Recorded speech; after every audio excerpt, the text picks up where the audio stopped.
Want to give money to the oligarchs but love lobbing Scorchers? Do we have a deal for you?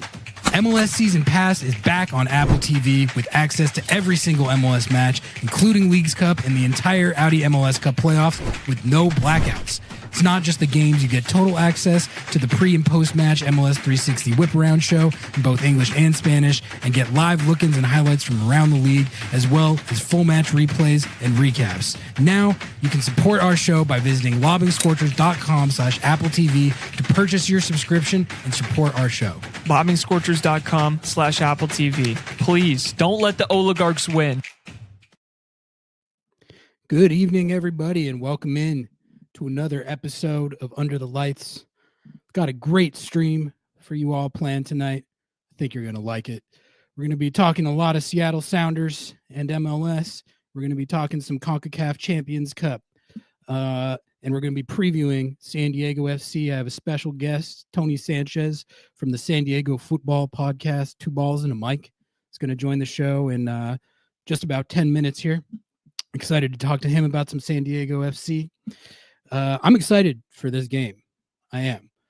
I think this is going to be a good test. It's well timed, and I've been enjoying watching this San Diego FC team so far. So it's going to be a good show, and got a lot to get to.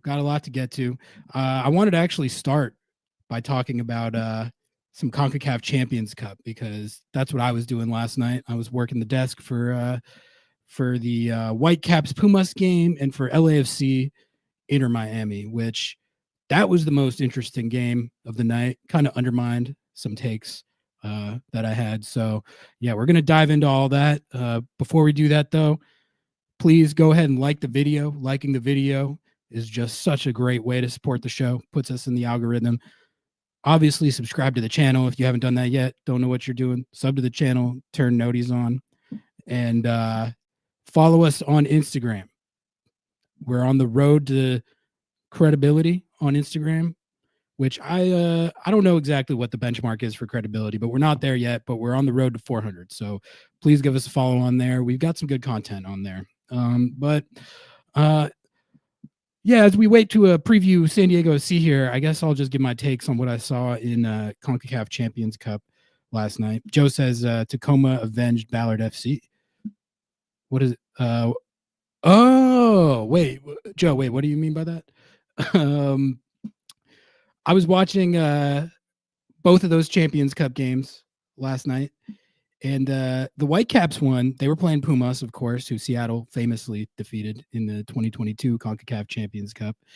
And the Whitecaps, who have been one of the stories of the league in the early going here, they actually were looking like they were in U.S. Open Cup. Got you. Okay.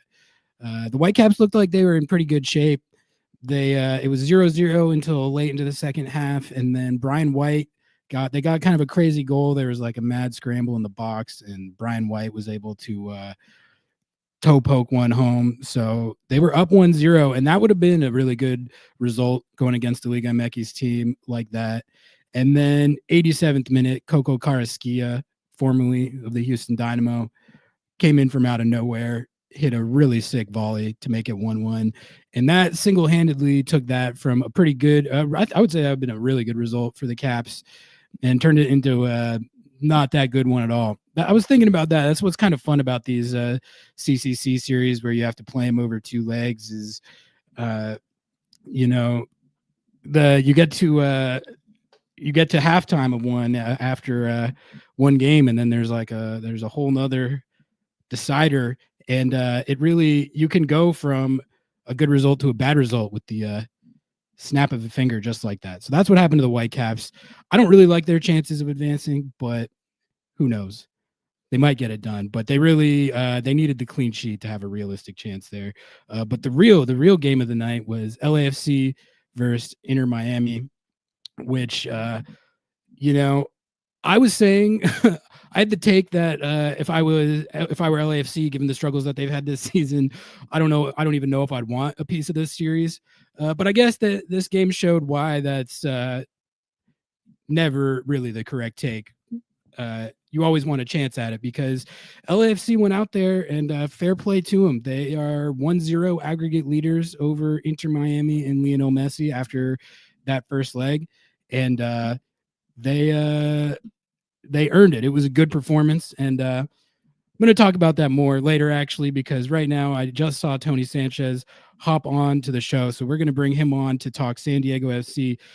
Tony, if you can give me a thumbs up, if you can hear me. Got the thumbs up. All right. Everybody, please welcome in Tony Sanchez. He is of San Diego Football's podcast, Two Balls and a Mic, here to preview this game, Seattle Sounders for San Diego FC. Tony, thank you so much for the time tonight. How are you doing, man? I am good. How are you? Thank you for having me on. I'm really excited to see some Seattle folk coming down to the West Coast. Yeah, I'm really excited to talk some San Diego FC with you because I feel like, there's no question about it. This team has been one of the stories of the league in the early going. Anytime you have an expansion team, it's going to kind of be all eyes on you, especially at the start of the season. And I have to say, I've been quite impressed with what I've seen so far from San Diego. They're playing at 1.8 points per game in the early going. But, that's a small sample size, and those results could be a fluke. But if you look at the performances, and I've watched a lot of the games, there does not seem to be anything fluky about it. So I'm curious, from someone who's been watching this whole thing develop from day one, from the ground up to where it is now. What do you kind of attribute this early success to? What has this team and Mikey Varas gotten right to start the season here? Yeah, it really has a lot to go back with the ambition of the club that started here in San Diego. They promised that they would almost essentially revolutionize everything soccer in the United States, going down to the model in which you construct a team, right?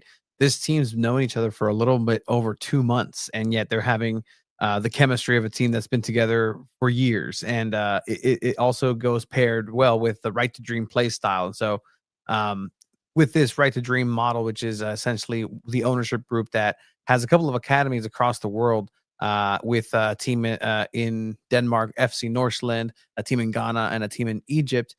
It really goes down to a philosophy of style of play, right? And so you have some very important players right down the spine, right down the middle with Jeppe Sverskov, who is the captain of SDFC, and right now injured Marcos Invarsen, who is the striker. But he, like I said, is injured right now. But it's really just kind of a change of pace and a change of dynamic where a lot of these players are captains in their own national team. So you have a team of leaders and you have a team of youngsters who are putting together really dynamic group together. And then you pair that with some world-class talent, honestly, with Honors Dreyer, and couple that with hopefully Chucky Lozano coming back.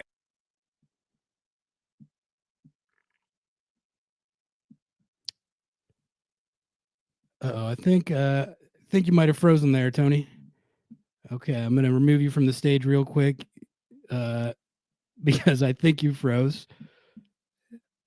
And then when you're back, I'll get the thumbs up from you. I hope that wasn't just me where it just froze. So just give me the thumbs up and I'll bring you back on. He was cooking there. He was giving us some good insight onto how San Diego FC has been this successful and talking about their style of play. It's a bummer it froze. I was really interested to keep hearing about it. So hopefully we'll get Tony on in just a second here. I see him moving around now, so I'm going to bring him back onto the stage. Tony, you froze for a second there, but I got you now. Can you hear me? Yeah, no, 100%. No, it's literally being the most southwestern podcast in the nation. I think I have that. I see Tijuana right from 2 blocks away. So like, okay. Sometimes you get the wires crossed and whatnot. But sorry, must have cut off at some point and ranting and raving of some of the players on talking about the play style and kind of the identity that they were instilling from the beginning. Oh no, he's frozen again. Oh wait, no, now I got you. We're good. Okay. Yeah, no, yeah. If there's one thing that's not frozen, it's the offense for SDFC. There you go. That was a good segue. And the way that they're really managing and marching across with possession, and they have the players and the buy-in from the players to really go and move forward with this play style that is very aggressive, and it takes a lot of unselfishness to go with the play style of Right to Dream. So there's a lot of factors coming together, and you look at Galaxy, and that's a team that's definitely struggling. But then you look at teams like LAFC, who just took it to Inter Miami, who were playing pretty well. So right now, small sample size, but it's an exciting time in San Diego for sure. Before we get more into that, I did want to give you a chance to tell our audience about your show and your guys' whole operation. I was looking you guys up on YouTube a little bit. It looks like it's under the San Diego.Fútbol umbrella, and the show is called Two Balls and a Mic. You want to just give us the quick nutshell on how you guys got started in this soccer scene and where people can find your stuff and subscribe? Yeah, anything we do is at SanDiego.Fútbol. That is the umbrella company. Two Balls and a Mic is the episodic show that we've been having along with my co-host Chiva. We've been doing it for 270 weeks in a row without a break. So we've all gas, no breaks here. Trying to get credentialed for the World Cup, and we've been credentialed through USL Championship all the way to Copa America. So we're on our way, and now just kind of enjoying MLS, and we have it here every weekend, every Monday at 8 p.m. So Two Balls and a Mic, and then we have some other podcasts on there as well as a couple of fun adventures. We have a podcast about soccer movies with ESPN writer Cesar Hernandez, and as you can imagine, right, break down tactics and how ridiculous it is that in a movie with Pele and Sylvester Stallone is a soccer star, not Pele. I love that, man. You guys are doing great work down there. Keep it up. Tell me just about the vibes in San Diego surrounding this team. Like I was saying, expansion teams are always, it's such an exciting time in whatever city they crop up. And it seems like the community down there has really embraced and gotten behind this team right away. The vibes at Snapdragon seem amazing. What's like the community response been like in the city? I mean, the community's going to respond to soccer. This is a very much a football town in all the senses, right? You do share again that border with Tijuana and Mexico, where soccer reigns supreme. And then here as well, there's a lot of overflow and a lot of cultures that have just been waiting for an MLS team for years, right? And so you have that marriage between people who had soccer in professional setting with USL's championship San Diego Loyal, but then you also have the introduction of San Diego Wave. So there's a lot of for everybody. But then once MLS starts rolling in, they kind of pushed USL to the side, to put it nicely, and that in its way kind of disenfranchises some fans there. But ultimately, the fan base has been here. They've been waiting for an MLS team, and they're responding, as you can see through the television screen. Like, it's a passionate bunch. It's a passionate bunch of smart fan base fans, and it's only a matter of time before it seems that they have a championship team here in San Diego, the way the trajectory is going. And they're here for the long run, and they've really implanted themselves into the community in some inorganic but organic ways as well. It's still the giant MLS machine. Yeah, no, it sounds awesome. The home games look awesome, and I think the fact that the team is playing so well, it just gives it that extra boost. We've seen teams like FC Cincinnati and Minnesota come in recent years, and they're good now, but at the beginning, it was tough. They were just taking a lot of lumps. It wasn't going well, and that really kind of tamped the vibes down, even though they had great fan support. So anytime you can combine a new team with actual, like, a good winning product on the field, I think you're going to get a great response. One of the things I was really curious to ask you about is, as someone who's been following this the whole time, how the team has performed? Has that changed your expectations, or I guess what were your expectations going into the season relative to how it's actually panned out? Because for me, I remember looking at this roster and I wasn't really sure what to expect, and I ultimately landed on this isn't going to be like a disaster, but it's probably going to be more like a 1.0 to 1.3 points per game type of team, and now they're up at 1.8 so far. So we'll see how if that sustains itself, but so far it's exceeded my expectations. How do you kind of size that up as someone who's seen the whole thing? Yeah, it all comes down to, again, that chemistry that the team has built, and I don't think the league was ready to see such a offensive onslaught by San Diego FC and be successful, right? Exactly. Like, every team has an offense, every team has their chances, every team kind of has these same instances, but they're just being lethal in ways that you don't really see a lot of expansion teams being, and they're incredibly aggressive, that they are going for the win. They're not going to sit back. and be content with a 1-1 draw in Utah. No, they're going to come back and win 3-1 and score twice in the last 5 minutes. Like, that's the type of team and the type of players that San Diego FC has. And again, it's that total buy-in by the players who have come in, and it's really hard. And I don't blame anybody who thought, yeah, no, last 14th, maybe, like that in the West, like that's going to be the reality. Like, I don't blame anybody for thinking that. Did you know much about great players such as Alex Mighton? Yeah.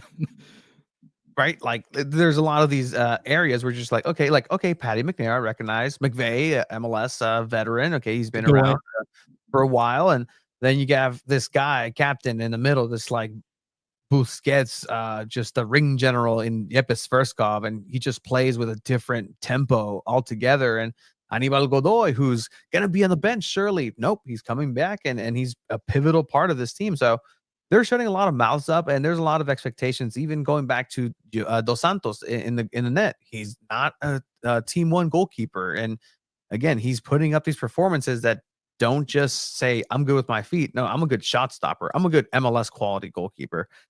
So right now, everybody's doing their part, except for Chucky Lozano, because he hasn't needed to. He's been injured, and everybody's still kind of waiting for that moment. And if that ends up happening, and this team unlocks some chemistry with Chucky Lozano, I think the sky's the limit right now.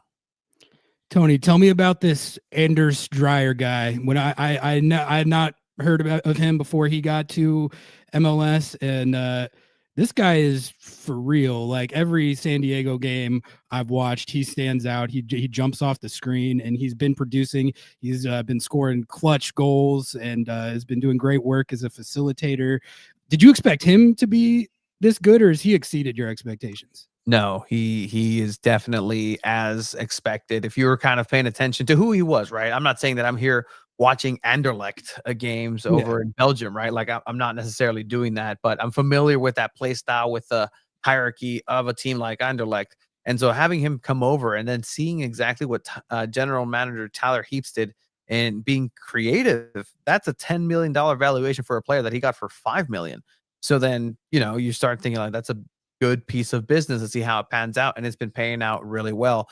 Anders Dreyer is that heartbeat of this team. Like, he gives it all and has an incredible work rate, both offensively and defensively. And defensively, I think it's very understated. You could look at that loss that they had against Austin. There wasn't a lot of help. You have Marcus Varston going down. Chucky Lozano's not there. So everybody's focused on Dreyer, and he's over here in a humid sort of environment where he may not be used to traveling so much. Mikey Varas in the preseason told us that, he overlaid a picture of Europe over the United States just to give context for the amount of travel that they're going to go ahead and endure. But you can see Dreyer's non-Dreyer jersey, which was soaked because of that high work rate. And, that tells you the type of player that he is. He's going to give everything for your team. And he's an absolutely phenomenal player on the ball. And that's someone who's going to be a revelation to not just MLS, just, this area in CONCACAF. If he's going to go in this trajectory, he's still very young. He's still not at his best. And so that's the type of moves that I think MLS is going to benefit overall. Just having these diamond in the rough situations, not necessarily, dwelling and still going to that retirement league kind of discussion. Like, no, we have some diamonds in the rough, and clearly Europe didn't want him, so we're going to go ahead and use him here in the States and let him loose. And man, it's paying dividends. Yeah, listening to you talk about him right there, it kind of hit me. Who he reminds me a lot of is Nicolas Ladero, who obviously was a superstar here in Seattle for many years. But that kind of well-rounded skill set that you're talking about, like a number 10 type player who you would think of as just an attacking player, but also works really, really hard on defense. That's what Ladero brought to the team in Seattle for so many years. And it's a little bit of a parallel, I think, with what Dreyer is doing in San Diego. He, like you said, he's just that kind of all out, all around player. I think the Tyler Heaps thing is really interesting because I was pretty skeptical of that. I won't lie. He didn't have any experience in MLS, and he's like my age. So I was like, is this really a good job or a good idea to give him this job? And it seems like he might have cooked with this roster. Like, how do you think he's performed building this thing compared to what you thought he would do? Look, if you meet him and you are able to have a conversation with him, you'd see how just a personable guy he is. He's just a dude who loves ball, man, and he loves talking about it, and he knows his stuff, and he backs it up with analytics. And I think this is where there's that added layer, the new version of football moving forward, a new version of soccer moving forward with data-driven scouting, and not saying that this doesn't already happen across the world, but there's still a lot of growth to have in that area. And then not just with that, you pair that with the inexperience of Mikey Varas. Mikey Varas had never coached adults, period. He developed players. He coached in the youth system in the national team. Yeah, he coached twice as an interim for the U.S. men's national team, but that was just as a, here you go, while we wait to announce you for San Diego. But in terms of Tyler Heaps, like, he's the real deal. Like, it parallel to Moneyball, if you've ever watched that baseball movie, it's just wheeling and dealing and really knowing where to look. Again, you find Oni Valakari, who's one of your top scorers and honestly catalyst in the team in the country of Cyprus. He was playing there. Like, how many people can point to where that is on a map? Not many. I probably landed in a different island. It's one of the islands around in the Mediterranean, but it's incredible just to see how in depth he is and the connection that he does have. He does have experience in Monaco, and we know how good of an academy that is. He came up with Right to Dream, and so that's also just a testament to the pedigree that Right to Dream's academy itself brings. So, I mean, until proving otherwise, they're all doing a great job for all I know. Tony, how are you doing on time? I got a couple more that I wanted to hit with you here, but don't want to keep you too long. All right. I'm going to hit you with one from our chat first, a little listener or viewer question. Jake asked, what's the vibes from San Diego coming into the weekend against Seattle? They've surprised the league with their play and seem to be playing confidently. Should we expect that confidence against Seattle? Yeah, they definitely should consider themselves as the underdog coming into Snapdragon Stadium, Seattle, for, obviously kind of looking at the other side and what Seattle's been doing this season, and speaking to some people over in Washington as far as like, hey, what's going on with the Sounders this time around? They're not that great. Yeah, exactly. So combine that with San Diego's, just everything's worked. Mikey Varas has had each lineup set perfectly. His substitutions have been pivotal, and even in the games that they lost against Austin, that was a net positive performance. And I'm one that hates when I ask the question in post match, "Hey, what do you take away from this game?" Well, it was a loss, but we'd like the performance. Like, well, no, I'll give him that one. Against Austin, he threw 18-year-olds at Brandon Vasquez, and he only scored once. So I don't know who's that more of a who to point that flame on, but I think it's going to be a good game where I'm not sure if the hatred as far as LAFC and vitriol is there with another West Coast opponent, but there is a hierarchy. Mikey Varas said today to us in media availability that, yeah, Seattle Sounders is one of these teams that you have to give respect to at the end of the day, regardless of how they're playing. And because of the hierarchy and the way that they play, sometimes that's all you need. You need some history to back you up, and you never want to be the team in somebody's story in the season that it's like, oh, after the San Diego game, that's when Seattle figured it out. That's when it all came together. You never want to be that team. No, and that's actually, it's funny you say that, because the Portland Timbers have been riding that to great effect for the last 5 years straight against Seattle, where they're not playing well, then they play like Real Madrid against the Sounders and they course correct their entire season. That's happened 3 times in the last 4 years. So definitely familiar with that. I think you got to credit Mikey Varas kind of with along the lines of the stuff you were talking about with a lot of the success. Like you mentioned, he's been pushing all the right buttons. I haven't really got to look into him that much. I know he was the U20s coach, correct? But he's never been a head coach at the club level before. What's he like, just I guess in terms of your interactions, like covering him on the day-to-day, and how do you think he was able to get that buy-in that you were talking about with this team to have them at this level this early? It has to do a lot with how malleable a coach can be in terms of adapting to what's already there with Right to Dream. Again, this is it bears no repeating, but I'll repeat it again. Right to Dream is the lifeblood of San Diego FC. Everything that they do, down to the academy that they built on tribal land here in San Diego, is a philosophy that they follow, a way of being. And I think Mikey Varas aligns very much with that, along with his analytical style of soccer, where that's just the perfect buddy cop partner for Tyler Heaps. And those two are like, it's like, after Top Gun, at the end when Maverick is on good terms, like it's like, cool, we're good. Iceman, hey, rest in peace, Val Kilmer.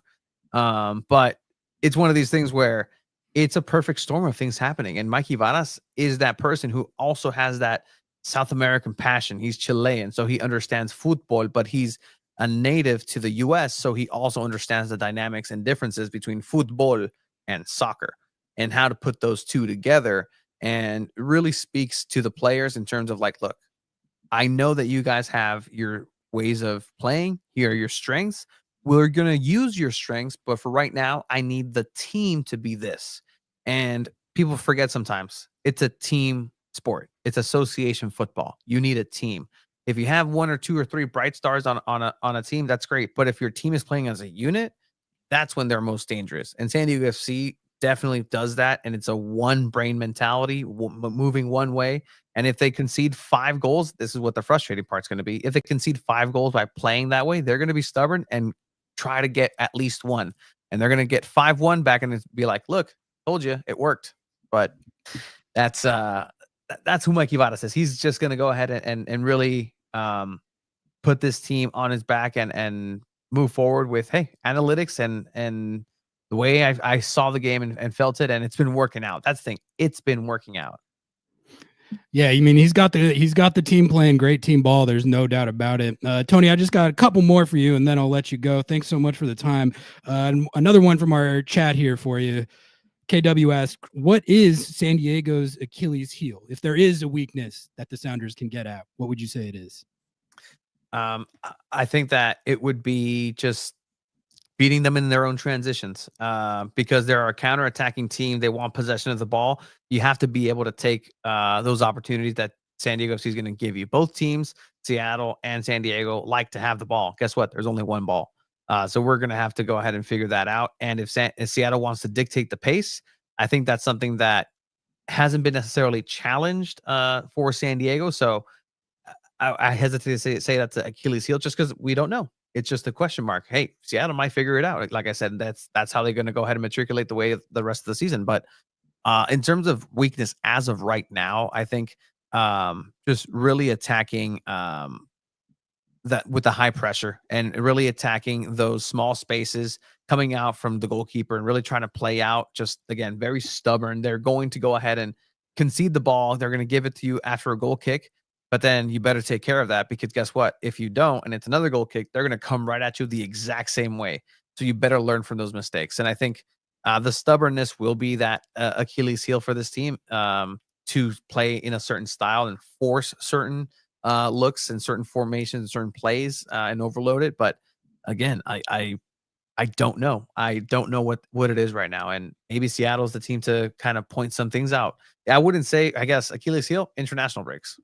Technically. Yeah, I mean, that is an Achilles heel for us all, isn't it? Yeah, I was watching Mikey Varas's availability. I think it was from today. It might have been you who asked him about kind of two teams that are both possession oriented going at each other. Was that you, or was that Yeah, that was our editor in chief, Abraham Cepeda, who was out there today. But yeah, that's from SanDiego.Fútbol. And again, asking the soccer questions. It was a good question and a good observation. And I thought he gave a good answer to it. But it's one of those games where it's kind of like two teams who are trying to do similar things, which can always create kind of an interesting dynamic. Maybe I think those things kind of can change based on like who's home and away. So I think you're going to see San Diego, obviously as a home team, kind of come out on fire early, and Seattle's probably going to have to absorb some pressure, as you often have to do in an MLS road game. So the way I see it, really this game, but any situation like this, if you can make it through that first 15 to 20 minutes and at least control the tempo of the game and not let it get crazy to any sort of degree, then that's the first step that you got to pass as the road team in this situation. All right, Tony, just one more for you to close it out. I wanted to hear about this Right to Dream Academy that you were talking about. It seems like it's more than the academy. It's sort of like the what's the word? The ethos of the entire club is based around that. You were talking about it a little bit, but I wanted to ask specifically about how they're approaching youth development. What's your impression of how the Right to Dream works and has been working? And are there already like young players coming up through that are on the map, or is it really like just starting? What's going on with that? Yeah, so like anything, you'd want to have your foundation. So Right to Dream came in and identified a couple of about 50 of the top players here in San Diego under the age of 13.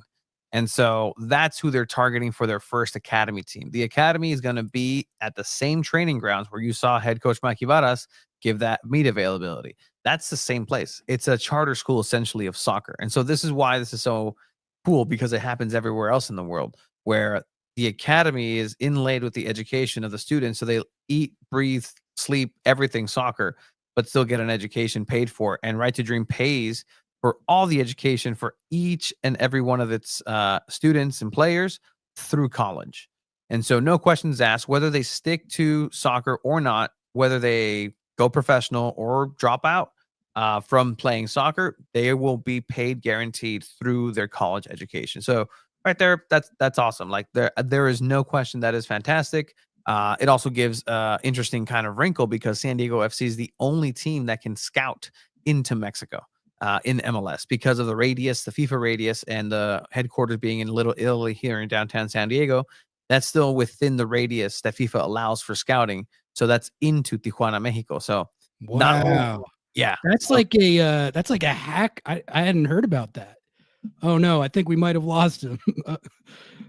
Oh, he cut out. I didn't get to send him off. Damn. Oh, all right.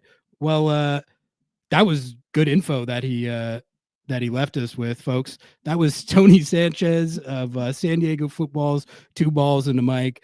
A little bit of internet connectivity issues on that one, but we were able to get some great stuff in there. Everyone, go sub to their channel.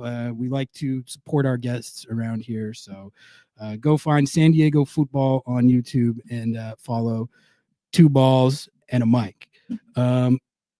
I feel like I have a lot more insight on San Diego FC now, not just like their team this year and their style of play, but I thought that was interesting what he was talking about at the end there with how the technicality of how they're allowed to scout into Mexico like that. That's already it's got to be one of the most talent rich places in the country. Then you throw that in there, it'll be worth keeping an eye on how that club's youth development ends up going, because I feel like if they play that right and they're on it with their scouting and their recruiting, they could really build a powerhouse with that. So that's more for the future than this coming game, but definitely I'm going to be keeping an eye on that. All right. Thank you to Tony Sanchez for the time. Glad you enjoyed it, KW. Thank you for the question. All right. I had a lot of other stuff to get to tonight, so we're going to keep it right on rolling here. Before we got started on that, I was talking a little bit of CONCACAF Champions Cup, and I wanted to talk about the LAFC-Inter Miami game because I think that was a surprise result. I don't think. Oh, okay. Wait, is Tony signing back on?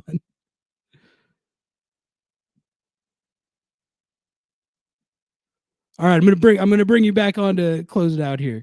You totally cut out, but that was a great answer about the youth development at the end there, and I was really I'm interested to keep tracking that because I feel like it's going to be a talent rich area down there that is going to pay a lot of dividends in the future. Tony, before I send you out of here, thank you so much for the time. First of all, that was a great conversation. Everyone in our chat loved it. one more time for anyone who might have been signing on late. If you want to shill anything that you guys have been working on, your channel, where to find your guys' work. All right, damn it, he froze again. Internet. Okay, there you are. There you are. Now you're muted. Wait. I'm just gonna go on my phone and plug. I was gonna record Okay, it from there right you here. go, Hey there you guys. Go ahead, yeah. shill away. Tell everyone where to find your stuff. You can find us with slightly better internet here on SanDiego.Fútbol. That's SanDiego.Fútbol, F-U-T-B-O-L. That is the website. And Two Balls and a Mic every Monday at 8 p.m. on our YouTube channel, SanDiego.Fútbol. We have a lot of different soccer content. We're trying to get to the World Cup in 2026 and cover soccer in San Diego. Hell yeah, love it. Tony, thank you so much for the time, man. That was a great conversation. We'll have to bring you back on again soon. I think these teams play again this season, right? Yeah. There'll be a game in Seattle. I'll hit you up. We'll get you back on for that game for sure. Good luck with everything, and chat. Everyone go sub to San Diego Football's YouTube. Thank you. Night, Tony. All right, that was Tony Sanchez. Slight internet issues, but those aside, great interview. Learned a lot about San Diego FC. All right. Now I'm going to get on to this CONCACAF Champions Cup game between LAFC and Inter Miami. I think this is the third time I've tried to start to get on this game. But again, surprise result. I didn't think LAFC had much in this series. I was pretty sure Messi and the Barca boys were going to run all over them. And credit to them. They proved my take that they shouldn't even want this series wrong. And that's why you play the series. That's why that was probably always a bad take to begin with. And I think the thing about that game, it was 1-0 LAFC. They have the 1-goal aggregate lead going into leg 2 in Miami. But, 1-0 can always be a situation where one team is dominating the other gets a goal against the run of play, and it's not really reflective of how the game went. That was not the case in this game. I really think that LAFC, I'll give them credit. I think that's about as well as you can play Inter Miami, really on both sides of the ball. They got unlucky to not get at least one more goal in this game, and they did as good a job as I've seen anyone do against Messi and Suarez. I haven't watched every Inter Miami game, but I've watched a lot of them, and I don't know if I could name one where a team played it that well. So it was a really good performance from LAFC. It was not like a fluke result. They earned it. They have the lead. They're in solid position going into the second leg. However, I want to maybe I'll take them off fraud watch, but I will caution, like I was saying earlier, this is essentially a game that's at halftime. If you get to halftime of a game and you're up 1-0, are you feeling like super confident about it? It's not like a very safe lead. This is not a safe lead at all. And it's even less safe because the next thing that LAFC has to do is go to Miami or Fort Lauderdale, I guess, and then play Messi again. They have to do it again. Do I think that they can shut out Messi and the Barca boys back-to-back games, the second of which is on the road? I doubt it. And really, this is a situation where, they're up 1-0. Messi could score a goal in the 3rd minute, and then it's just anyone's ball game again. Or it's really, it's everyone's ball game right now. But if basically the lead and any advantage they have could be chalked like that. So I'm not crowning LAFC just yet. They still got to finish the job. And frankly, I think they're still the underdogs overall in the series, even with how that went. But I will give them credit. Like I said, I did not think that they had much of a prayer in this series against this team based on how LAFC has looked this year. And they came through in that game. So credit to them for that. Henry says, I don't know. Miami have never been able to win a game in the second half. They do like to choke. I will say that they choked in CCC last year. And really, if they lose this series to LAFC, I'm going to be side-eyeing Inter Miami quite a lot, because they won the Shield. They set the points record last year. That's great. They won Leagues Cup. That's great. But really, like, the expectation for them should be to win like everything with that team. It's the best roster in the history of the league, I think, by no small margin. So, like, the fact that they're even in this situation against LAFC, I'm like, what's going on?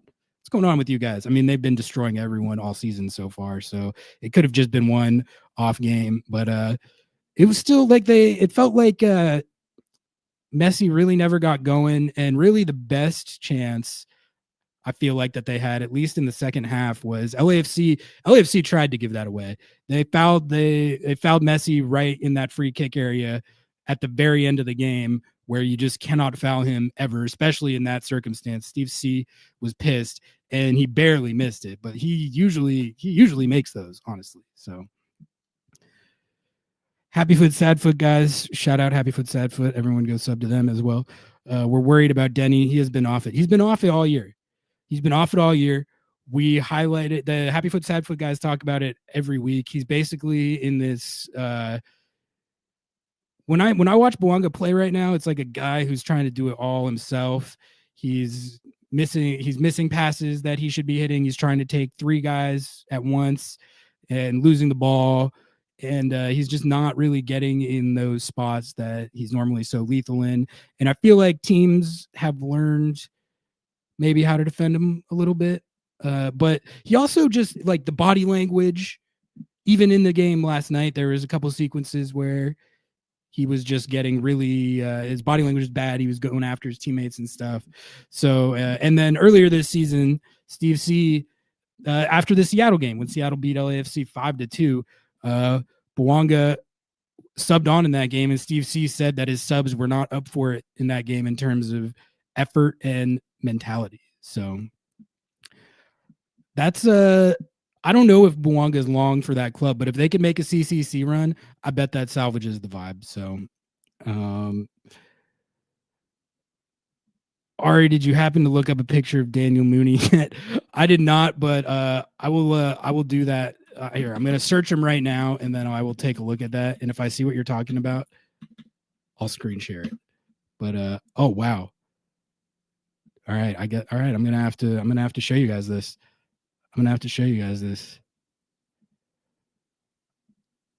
I thought you were blowing smoke, but that does kind of look like me. Chat, doesn't that kind of look like me? That's actually weird. Usually when people say that I look like somebody, I don't see it. But like, I cannot say that. That is kind of weird.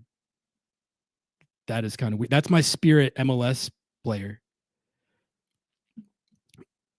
Did you think the Nathan Yellow was a red?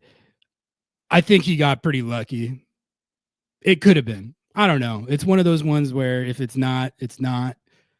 But he was playing with fire. He was like, they seemed to think on the broadcast that he got lucky to not get sent off. He didn't get sent off, and then he ends up scoring the game-winning goal. That's a homegrown kid for them. So if he turns out to be good, that would be unfortunate.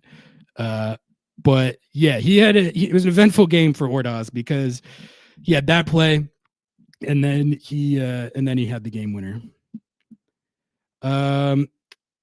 Reese says Ryan Kent more fit than half our team somehow. We're gonna get to that. Ryan Kent gave a interview, so I'm gonna play that, and then we're gonna react to it. So I'm gonna get to that in just a minute here, actually. But first, I did want to hit some news broken on Sounder at Heart earlier today. I'm gonna pull it up right now, folks. Pedro de la Vega will be available against San Diego FC.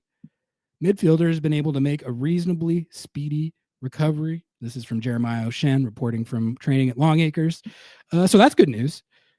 I got to say, that didn't even really enter into my thought process for this game.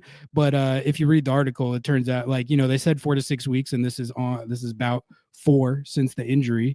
So I don't know if I would support him playing at all in this game. And Schmetzer even said that if he felt like it was sketchy at all, he's probably not going to play him, because Schmetz actually took some of the responsibility for why it happened the first time, because he was playing him on short rest with all the fixture congestion. So he's saying that he's not going to do that again. But like we're gonna see what happens with this. We're gonna see what happens with this, because he's ramping back up. He's gonna get back out there. If he runs 10 feet and then does his hammy or his quad again, I mean, I don't know. I don't know what to do at that point. Like, they got to keep him on the field. This is like been going on for long enough.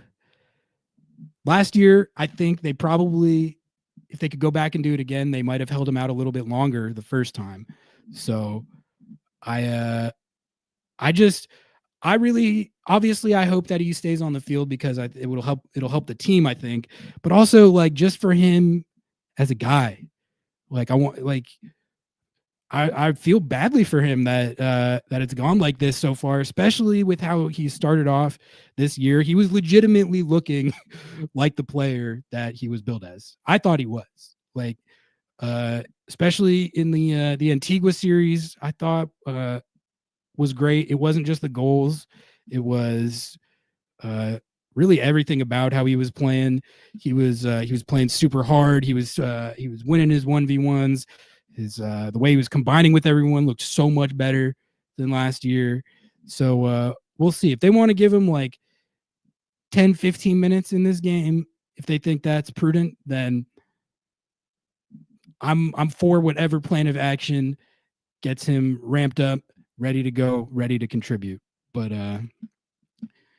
if there's any chance at all of a recurrence, then I would hold him out at least one more week.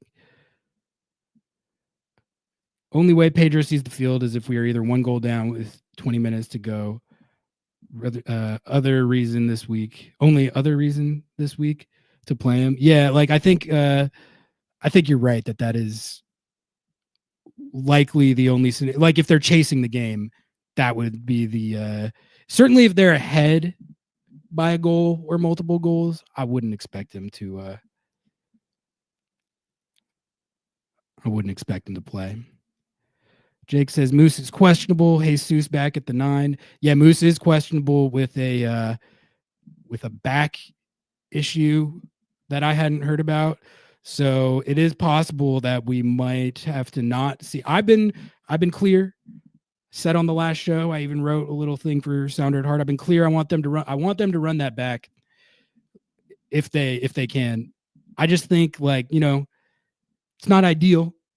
But it seems to be the best option at the moment. Like, to me, it was super clear in the second half against the Quakes that not only was it everything running better than it did in the first half, it was just running well in general, I thought. And they got a goal out of it. So I'm not saying abandon Ferreira at the 9, that he can never play it for this team again. In fact, I think that would be reactionary and not smart to just like throw that out the window, because like I know we all wanted it to not take time, but obviously maybe they'll never figure it out. Maybe he just will never fit with this team. But I mean, I still think that it's a not abnormal time frame of any new player, like adjusting to a new team. Sometimes that takes time. All right. Reese brought it up earlier, but Ryan Kent is apparently quite fit. So maybe we'll get to see him soon. He spoke at Longacres a couple days ago, his first media availability since he joined the team.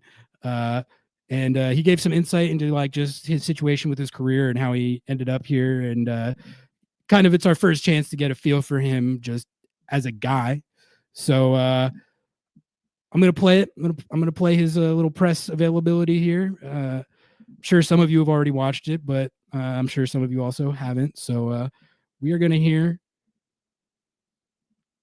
from new Seattle Sounders winger Ryan Kent. This is his first media availability with the club at Longacres on, I think this was Tuesday.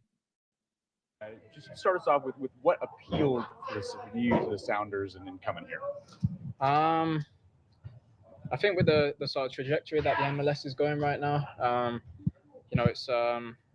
it's a league that's definitely becoming a lot more exciting, a lot more opportunities, and I'd definitely say a lot more better players are taking the opportunity to join the MLS. So, it's a new chapter for me and one I'm looking forward to. Craig Waibel, the general manager, talked about you resurrecting your love of football.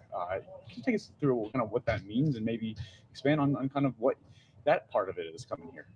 I've had probably a couple of difficult years in my career in recent years. Probably more than anything is trying to find the enjoyment in the game. With what went on at the previous club, after speaking to the guys here, it was like a breath of fresh air with the people I was dealing with. Like across the board, the passionate people, passionate about what they do, and coming here and allowing me to express myself as a player, was a big factor in coming here. And with the opportunities that are here this year for this football club, it's something that can maintain the platform that I'm wanting to play on as well. So I'm with Jade Evans with the Seattle Times. Wanted to ask a little bit more about that. I mean, what can you say happened? I mean, one of the biggest questions is why you haven't played since, July. There's falling out with the coach, or what can you kind of explain that happened in Turkey? It's probably something I'll touch base on in the future. I don't want to dwell on these things. With the likes of Mourinho coming into Fenerbahce, it was an exciting opportunity. And he was great with me. I had a good relationship whilst I was there, but with the problems that happened the previous year, and with the people above, there was certainly things there that wouldn't allow me to carry on playing there at that club. So yeah. Are you concerned then about not having not played since July? Like, what do you feel about your fitness? And I know you have to pass the visa in order to start playing, but where do you feel that you're at? Fitness wise, I feel great. It's the hardest I've worked in the past 3 months. Dedicated my time to my body, really, keeping fit. Just concentrating on what I needed to do to allow me to step into a footballing environment again, and get going straight from the beginning. Like I said, I think time away has allowed me to sort of look forward to stepping back into the game again, and that's what relishing the opportunity. What has the last few months been like for you? You're someone who played a lot of minutes. I can't imagine you've ever had anything close to this much time away from it. No, definitely not. It was an alien environment to be in. As a footballer, you're almost a robot in a way, sticking to set schedules. It's kind of all you know. It was a difficult transition in a way, but it was good for my body. To help heal from previous little niggles that I'd had. And really sort of like dial into the individual side of being an athlete. I was able to concentrate on areas that I needed to concentrate on, and I did it. I enjoyed the work. Working every day, solid. Like I said, just to land myself back in a position to get going from the beginning. And then being out here on a day like today, I have to imagine it feels kind of homey. Oh, most definitely, yeah. It's home away from home in a way. I've heard the summers are nice here, so it's something to look forward to. Going back, unusual that a player remains with them as far as you have. It seems like you had some possibilities to go. So why did you feel like maybe those things didn't come about? I've turned down a lot of teams. Some I hadn't considered, some I did consider, and ultimately Seattle was the team for me. There's a host of factors without really getting into it that why I wanted to come here and why I turned down other teams. I think think more than anything, just the sort of the honesty from the people I was speaking to here. And like I said, like they're really passionate about what they do. They have good relationship with the players. And, just from spending a short time here, in the dressing room, like it's a great bunch of guys. And so, yeah. How was the adaptation with this group?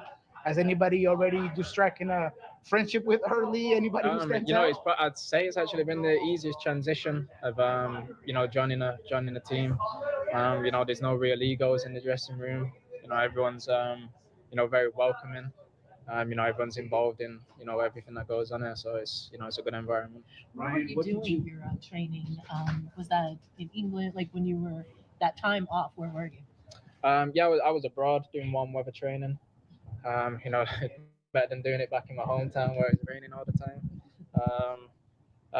Yeah, so that was pretty much it. Yeah. And then if I can sneak one, you already with the whole he's here, he's there, he's everywhere, where he can. How many times have you heard that maybe in your since the show has come out, or is that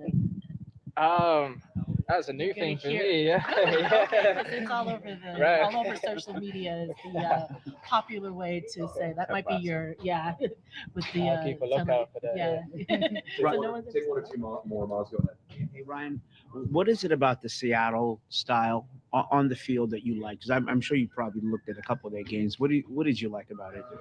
Yeah, having spoken to the guys here before coming, this like defensively, it's a great team, and they were sort of really looking forward to getting somebody in who's looking forward to dribbling, an exciting player, and to hear the coaches and stuff say that they're looking for an exciting player, it kind of made me excited in a way. You go to some places and managers want to prevent you from doing what you want to do as a player. I'm an exciting player. I like to lift bums off seats. I like to dribble. Create loads of chances and stuff. And having watched the game the other day, the way the guys played is especially out on the wide positions. It looks like there's going to be loads of opportunities to go and run at people. So You played in a couple of different teams. I mean, in your career, probably 3 or 4. Just how do you think that'll help you kind of, your entry into this team, get used to the players off the pitch and then on the pitch? I think on the pitch, like it's, I'll be able to bring, things from Europe that might not necessarily be installed into this team. It's important for me to understand the sort of core values of this team. I need to, buy into the manager's philosophies and stuff. It's important for me to get a quick understanding of how this team plays. But I think, I'll be able to adapt to that, really fast. There's certain elements of this league that will be different to anything I've ever been involved in before with the traveling on the road and stuff. So, but yeah, it's this is an exciting opportunity for me, and when I'm looking to relish. So, Why number 77? Last one. Random, no real reason to it. A couple of numbers that I wanted were taken, so 77. Yeah, that's it. All right. That was Ryan Kent in his first media availability as a Seattle Sounder. Takeaways. My number one biggest takeaway is that he didn't know the Ted Lasso reference, which there's just no way. There's no way that he hasn't. That's literally the first thing that everyone has said when they heard his name is made that. That's I found out about this whole thing like live on stream, and that was the first thing I said. So that was kind of surprising to me. But no, in all seriousness, I think my biggest takeaway from that is just I think the thing everyone is wondering right now is like when he's going to be able to play, when he's going to be able to get fit. If you listen to him right there, and then we're gonna watch Craig Waibel's interview that he gave that same day as well.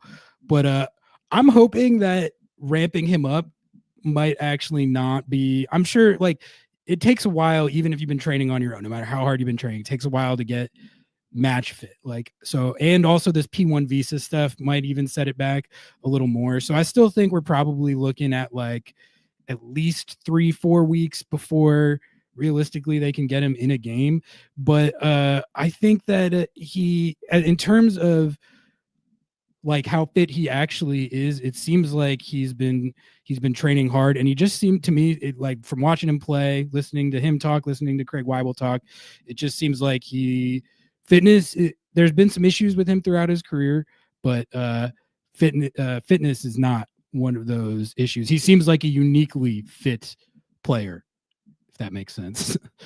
Baby Seaworker says, I think he's not going to be a problem in terms of personality. Maybe he was just misunderstood at other clubs.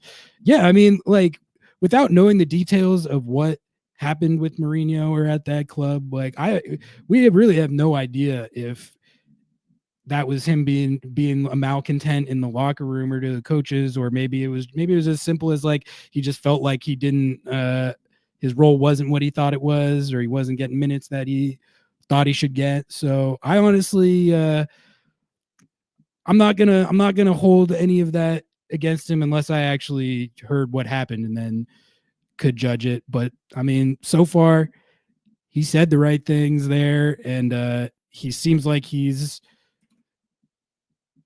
ready to buy in. He said he's excited to play in the league, excited for the opportunity. So I'm excited to see it. Like that was the other takeaway I was going to get to, which is that like he specifically pointed out like the team wanted a player who's excited. I think bums off seats is the British term that he used. He's a player that likes to get bums off seats.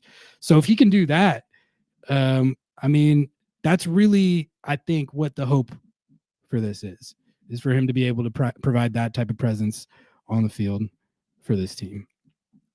All right. The next sound I was going to play is the Craig Waibel sound. Oops. Okay. Because, all right. So before I play this, I don't know if any of you watched this, but Craig Waibes and Nico got into they had a little back and forth. They had a little back and forth about Jesus Ferreira, where Nico was grilling him a little bit about how the Jesus Ferreira experience has been so far.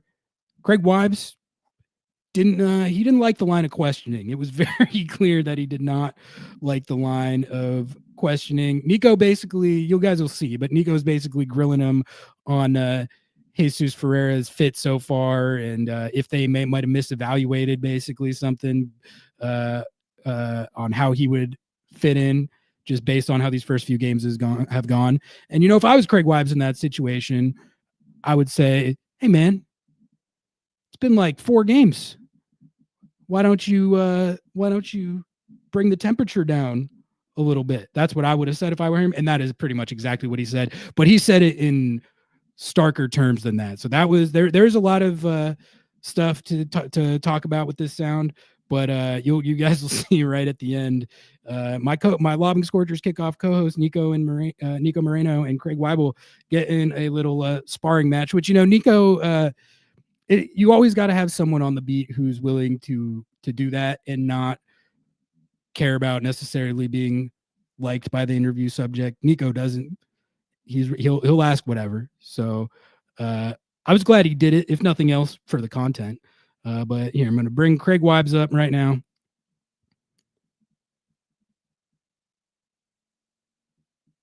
This is Craig Waibel talking about Ryan Kent, among other topics. Let's hear from the man himself.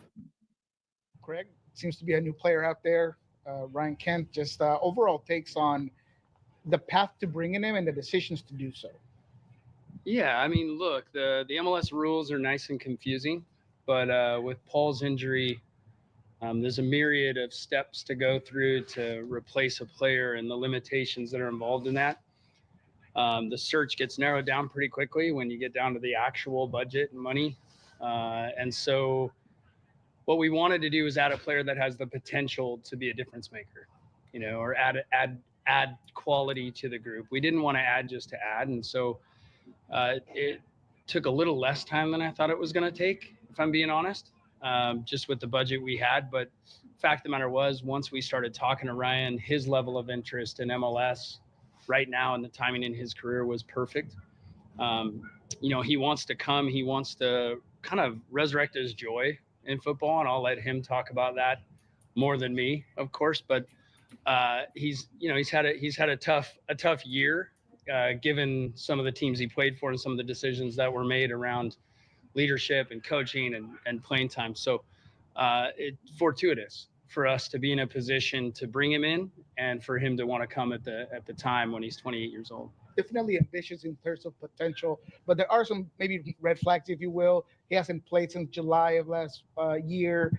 There's clearly some things that he's going to have to get fit and game ready. How did you go about analyzing those situations with the conscious of what he could ultimately provide you? Yeah, well, look, I invite you to go watch him. Fitness isn't going to be an issue. He's a heck of a pro. I mean, he showed up. His testing was better than some of the guys that are 4 months fit. So he's been working out. In terms of, we all have different phrases and things we use. Red flags is one I don't typically say, just because sports is full of surprises, good and bad.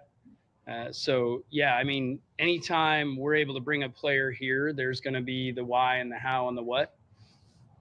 For me, the quality of what he is and the age he's at, I just don't know if there were any limitations as to why he can't come here and get back to his top level of performance, which for us is, sky's the limit in terms of the way he can fit in this league. In terms of how he can fit, give us a scouting report there. What skills of his did you like that you wanted to add? Yeah, I mean, look, he's a dynamic attacking player. He likes to take players one-on-one, which is something we've been trying to add consistently. We have a couple players that do it well. We have a lot of guys that are possession-based thinking, which is something that's been a trend over the last 8-10 years of soccer and the way these guys have grown up. So to be able to attract a player that enjoys attacking defenders, that enjoys going at them, that enjoys cutting inside and shooting, that has no fear in going outside of a defender and crossing the ball or cutting the ball back, those are qualities that almost any team would want to add.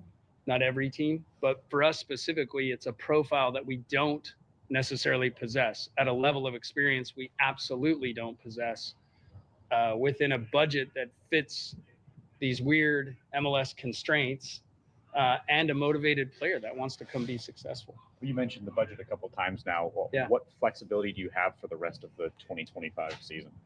We have some flexibility. I mean, obviously we have the U22 spot that we've talked about. That's the main point of flexibility we have at the moment. Clearly there's always flexibility because in our league, you can move players, right? So there's flexibility beyond flexibility in that sense. But in terms of the way we're structured, the way the MLS structures everything, replacing a season-ending injury is limited to the prorated amount that player would earn. So when you break that down, there is no money left over to purchase a player, things like that. In terms of where we are with the roster, we still have the use of a U22. The biggest thing for us is we don't want to add a U22 player that's not going to contribute. We are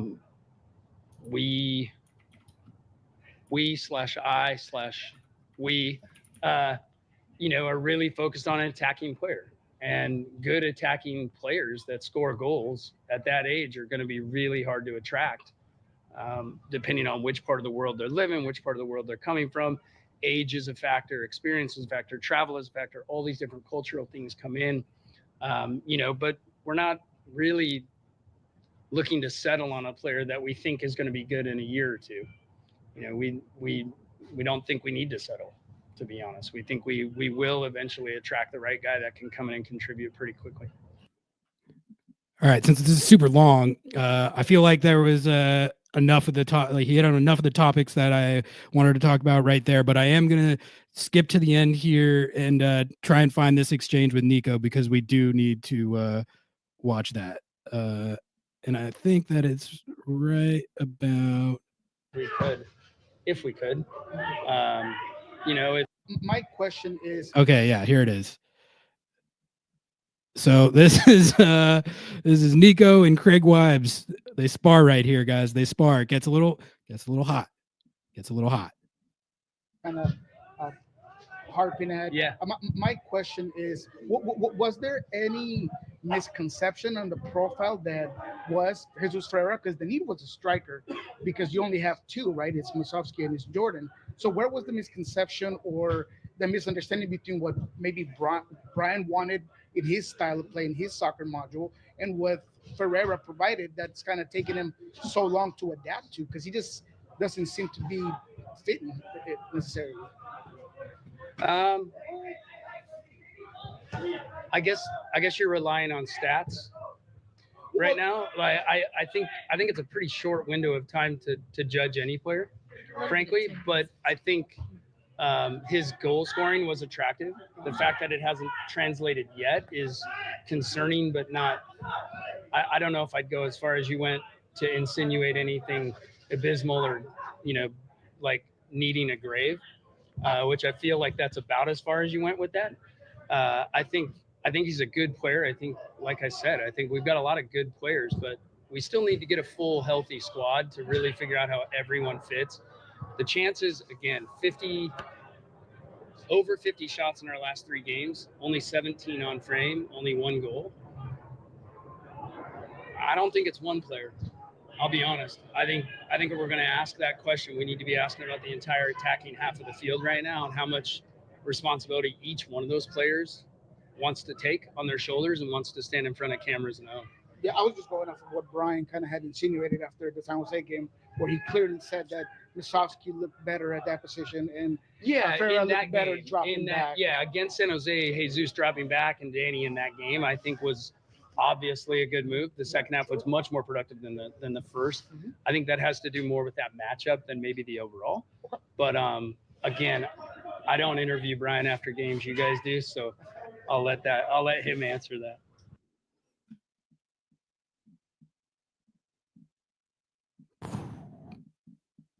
Testy.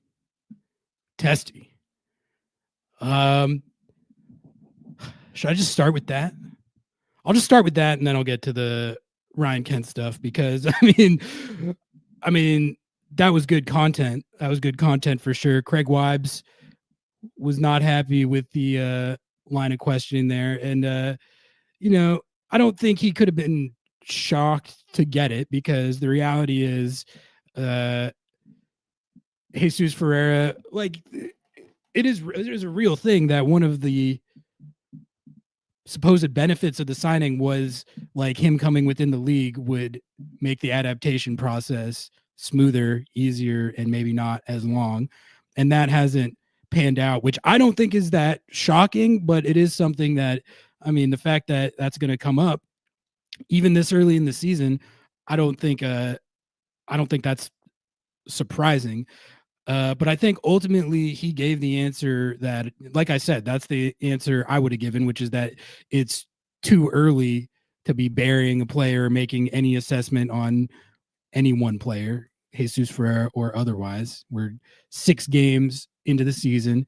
Give it some time, which, there's going to be varying degrees of acceptance from fans on that. Maybe I'm more deferential on that than others. Some people, I think we all wanted him to be banging in goals right away. I wanted that, but I think it's just so clear from watching it that they don't have the reps. They don't have the chemistry yet.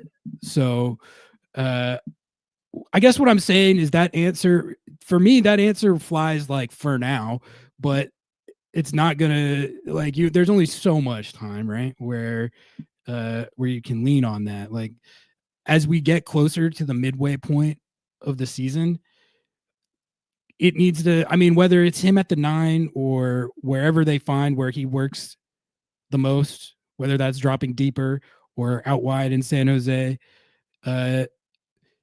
he's got to be scoring some goals. I think, like, for however much we've been talking about how the 9 experience hasn't worked so far, he's got 4 assists across all comps. And I think when I watched him, the totality of how he's played this season, I think there's a genuine positive in the fact that he's been productive on the stat sheet as a facilitator, and then just also how it's looked as a facilitator. But, he didn't come here to be Steve Nash dropping dimes. He has 50 plus MLS goals. And that's why, I don't know. I really think that I don't know if he's going to look like FC Dallas Jesus Ferreira here, but I've watched enough of him in his career to know that he's a good player that can score goals. So it's just a matter of them unlocking how he can do that within this team, which they haven't done yet. But either way, that was a good little exchange between Nico and Craig. We got some takes in chat on that interview. So let's see what the people are thinking. TR says, I do agree with Craig's response about it being the whole attacking half that we need to ask these questions. Yeah, that's that's true. But I do always laugh when it's sort of like Peter Vermees, shout out, parted ways with Sporting Kansas City. But like he was the technical director for Sporting Kansas City for all the years that he was the coach too.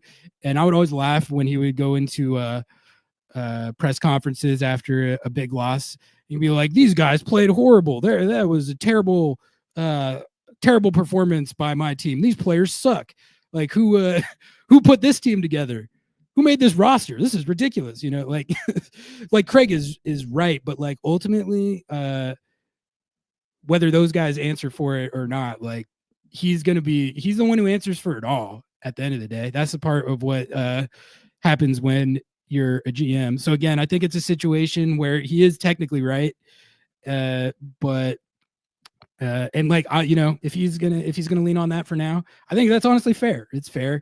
Like we all do get reactive sometimes. It is 6 games into the season, so the small samples, any like take you want to have, good or bad, the small sample size caveat applies. He's also got to take into account like what clubs the stats even count against. I don't think anyone asked him about that. Like, yeah, Rusnak scored a goal, but it was against the Quakes, so that's basically not even a goal, Craig. How about that? Jake says, I think Craig and Nico are both correct here. The fact that Jesus didn't come in as fit as Ryan Kent has been a detriment to his production. He started off well with Paul A. Yeah, I mean, I just don't know what was going on with Ferreira's fitness. Like the U.S. Soccer slandered him. He came in, he clearly wasn't fit. He was on a minutes limit that Schmetz wouldn't acknowledge. Then Schmetz did acknowledge the minutes limit. So I don't know if it was just purely fitness or if there was an injury there. So I don't know. That was a weird situation. Formula Meme says, I think that it is hard to compare Jesus to other Sounders strikers because the system that was built around Jordan as a 9 is very different than the one for Raul as a 9. Well, yeah, I think that's part of what is at issue here is the lack of adaptation in how they were playing and attacking these games with Ferreira playing that position compared to when Jordan plays that position. There's just even in the Quakes game, there was too many times where it was like they were playing a ball to Ferreira like they would play to Jordan. Like there's been times where they're hitting these through balls that Jordan loves to run onto. There is one in the San Jose game, and if you like balls over the top where it's just like a foot rate. That's just not Ferreira's game, and they weren't changing how they were playing based on how he plays the position. But like I think they haven't.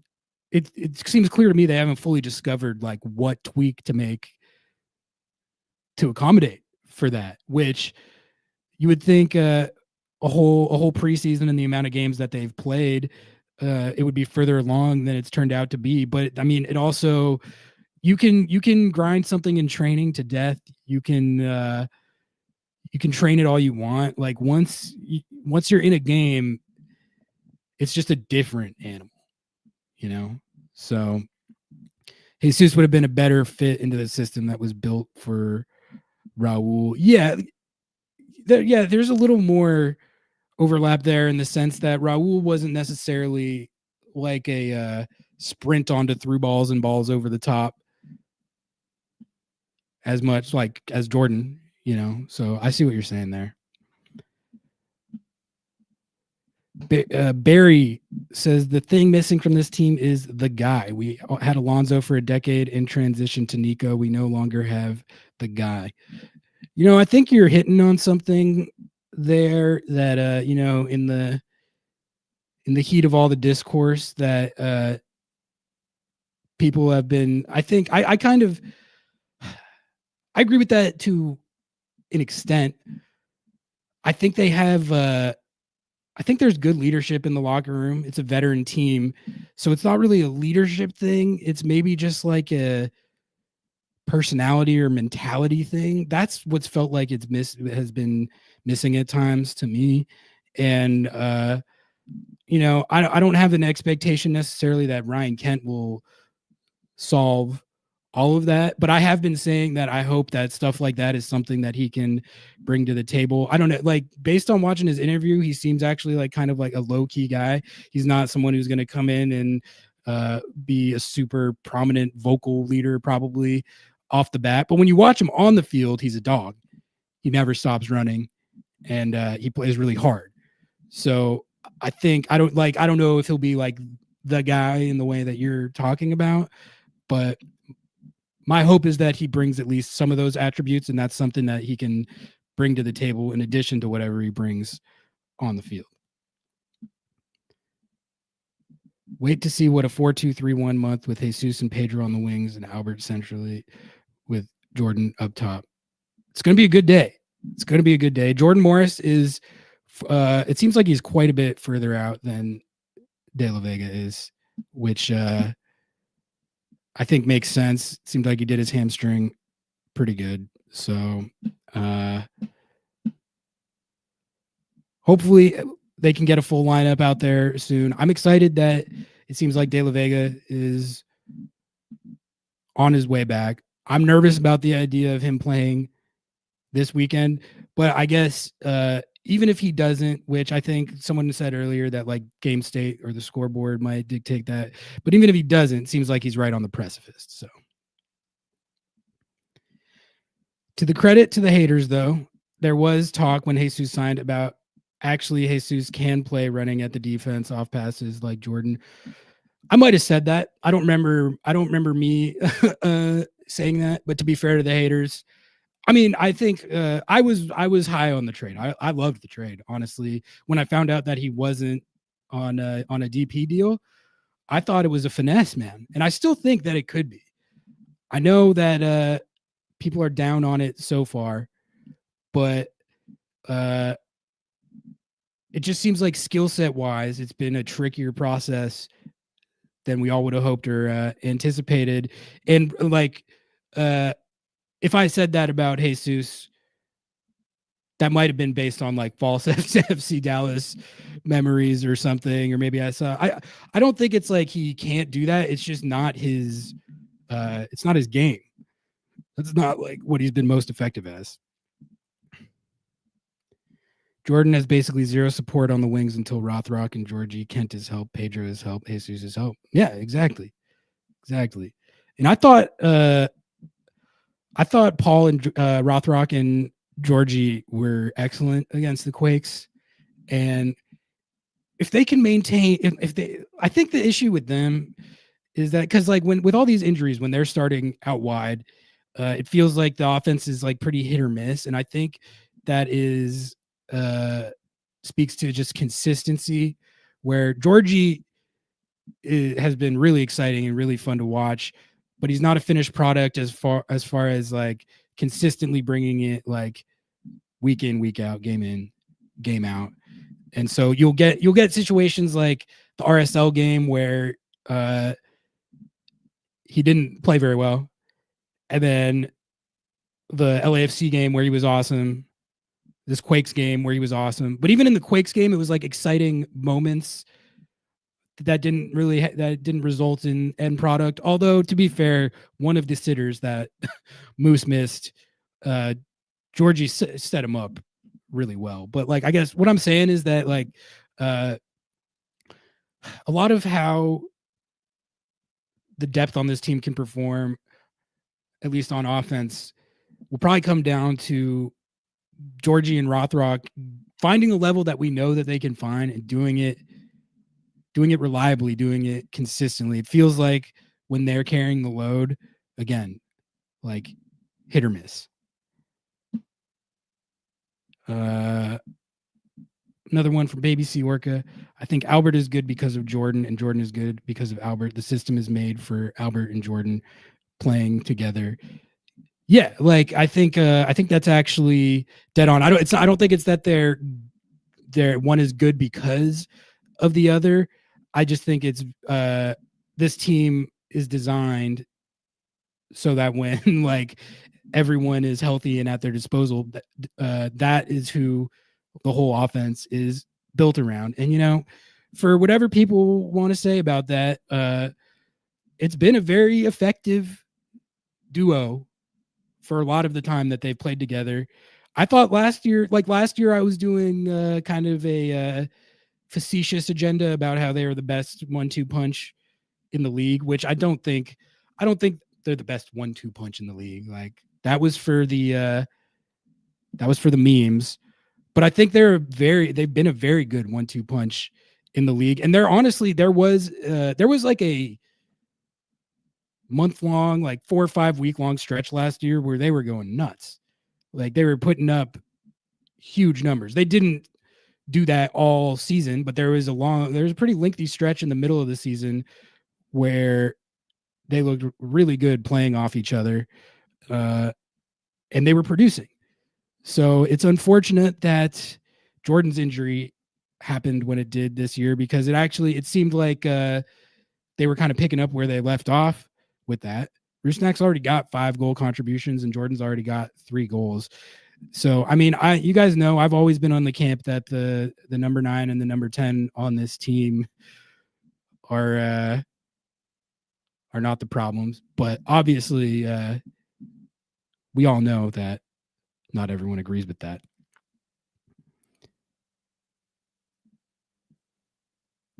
Those wingers, Paulie and Georgie, will be best off the bench in depth minutes behind Kent, Pedro, and Jesus. Yeah. And I think that, I mean, I like that. I like that depth chart. Well, we still have to see what Ryan Kent can bring. And like, these things always seem a lot. Those things always seem one way on paper, and then they don't always work out like that in practice. But I think a winger core of Ryan Kent, De La Vega, and Jesus Ferreira, even though he's not like even when he was playing out there, he's not really like a pure winger in the traditional sense. I don't know. It's kind of, the more I watch him, the more I'm like, this is it's weird. He's sort of like Dempsey in the not having like a real, not like in skill set necessarily, but in like not having a real position. Like when people ask like what position did Dempsey play when he was on the Sounders, and really I think during his time in the Prem, it's kind of a hard question to answer. It's like he's a 10, but he's a 9. He's like a 9.5. Ferreira, it's kind of the same vibe. I'm like, I don't know, like he's like a 10, but when there's a 10 on the field, he is a 9, but more of a false 9. I don't know. I envisioned him when they made the trade as functionally like a second striker playing off Jordan. And I still think that has the potential to work. They just, because Jordan got hurt, Ferreira wasn't really fit earlier in the season. It's just that hasn't come to pass yet. So I'm definitely looking forward to Jordan getting back and seeing how he fits in all this. I imagine like he'll be back in the next couple weeks, and then at that point, Ryan Kent should be closer to being able to play. So really, the way I see this season right now is it's going to be a little bit of a grind until Jordan Morris, Pedro De La Vega, and Ryan Kent are all fit and playing. Like the reality is you might not to be a downer, but you might see some games here that are like grinded out style games, just, like the 24 Sounders, which is unfortunate, obviously, but like I was when I when I was analyzing this team before the season, I didn't think that would be the outcome, but I was thinking of it from a situation of Pedro de la Vega, Jordan Morris, and Paul Arriola were all going to be playing. Or if they weren't playing, it would be like one of them was missing and not everyone at the same time. So like you're just in a situation where you're pretty up against it with personnel. So I'm hoping that maybe what they unlocked or what they did in the second half of the San Jose game can carry over, because honestly, if they play like that, they should be able to, I don't think they're going to be scoring goals like Real Madrid, but they racked almost 3 XG against the Quakes, which I know everyone's going to say that go to the XG merchant allegations, but honestly, when the number is that high, if you keep playing like that, you're going to score some goals. Like, it's honestly kind of crazy that they only got 1 goal in that Quakes game with 3 XG. 1 real goal on 3 fake goals is like, that's crazy. The vibes changed so fast this season. Yeah, no, it was like, remember the preseason vibes? Those were incredible. Take me back to preseason. I want the Desert Diamond Cup. Just the possibilities seemed, but see, that's the thing, man. That's how it always goes in MLS. You go into the season and you're like, oh man, the squad's looking deep. If this guy goes down, you just put that guy in. If you have fixture congestion, you just do it right, put this guy right. And then by the 3rd game of the season, Christian Roldan's playing right mid. That's how this league works. Or at least when you're the Seattle Sounders. When do they need to start racking points? I would say now. Yeah, that's, we joke about how the MLS season doesn't start till June or July, which is, I think that's honestly, there's some truth to that. But they've already dropped a lot of home points this year to where if they can't figure out a way to start racking points and they're like taking L's, like you don't want to be in a situation where you got to like dig yourself out of the hole a la 2016. That sucks. Like there was something thrilling about that season, or really the couple of seasons where they've managed those turnarounds, because basically, like, remember in 2016 how halfway through the season every single game was a playoff game, and it shouldn't have taken that to light the fire, but they rode it all the way to MLS Cup, so it can be done. Yeah, that's right. I mentioned the Desert Diamond Cup. I mentioned it.